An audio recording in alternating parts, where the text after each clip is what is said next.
Amerika prezidenti Joe Biden Rossiya prezidenti Vladimir Putin bilan telefonlashganda Rossiyaning o'z davlatida faoliyat qilayotgan jinoiy tashkilotlarga qarshi harakat qilinishi kerakligini aytdi. Biden yana Amerikaning to'g'ri hujumi va boshqa tahdidlar oldida o'z xalqi va ul aslahalarini qo'g'dash uchun kerakli har qanday tadbir qo'llanganligini qayta ta'kidladi.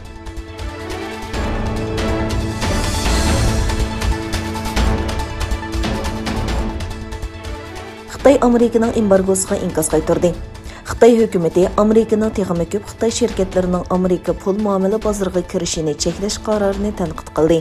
Xitoy Tashqi ishlar ministrligining bayonotchisi Wang Yinbin barliq tadbirlarni qo'llanib, Xitoy şirketlerining qonuniy huquqiy va manfaatini qo'g'daymiz va Amerikaning Xitoyning ichki ishlariga aralashish urinishini to'simiz dedi. Amerika prezidenti Joe Biden 3-iyul imzolagan buyruq bilan bir qism Xitoy şirketlarini jazo tizimligiga qo'shgan edi.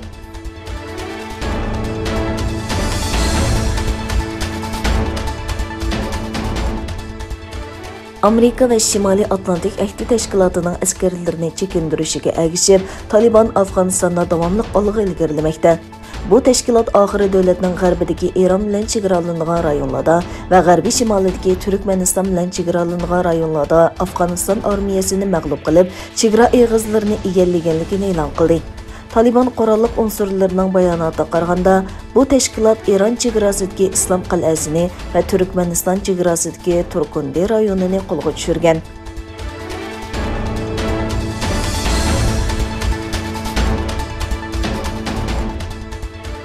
Germaniya bosh ministri Angela Merkel vazifa o'tash muddati to'shay deb qolganda, oxirgi chet el ziyoratini davomlashtirmoqda. Aksaray bayonotchisi Jen Psaki Amerika prezidenti Joe Bidenning kelar payshanba kuni Aksarayda Merkel bilan ko'rishadiganligini e'lon qildi.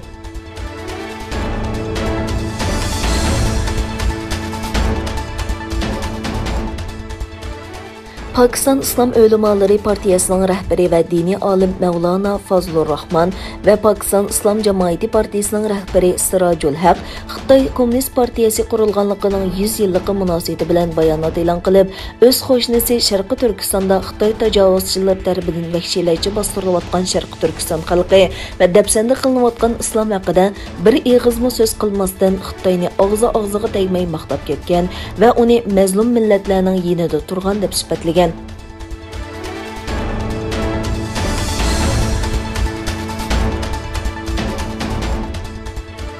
Xitoyning bozorni nazorat qilib boshqarish tarmoqlari bu sohadagi raqobatning ziyonga uchrashidan ansirab, cho'ng tipdagi texnika shirkiti tېڭشۈننىڭ piyi bo'lgan Xitoydagi eng cho'ng ikki sinliq o'yin qo'yish tor bekitining birlashishini to'sdi.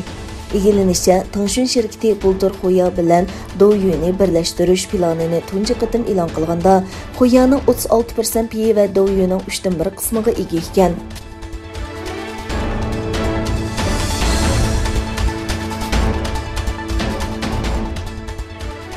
2021 yillik Yevropa lo'nqisini talashish musobaqasida parda keskin hal qilg'uch musobaqa bilan yepiladi.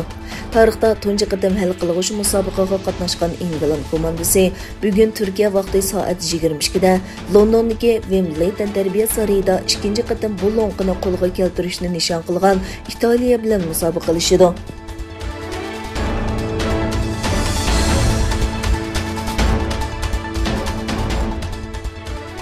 ئامېرىكىنىڭ 4-iyul mustaqillik kunidan ilgari xakerlarning nishoniga aylangan yumshoq detal şirkiti Kasiya jami 5 qit'adagi 800-1500 gacha kichik korxonaning bu to'g'ri hujumining ta'siriga uchirganligini e'lon qildi. Amerika amaldorlarining aytishicha, bu xildagi hujumlarni elib boradigan xakerlar guruhi Rossiyaga yoki uningga yaqin davlatlarga joylashgan ekan.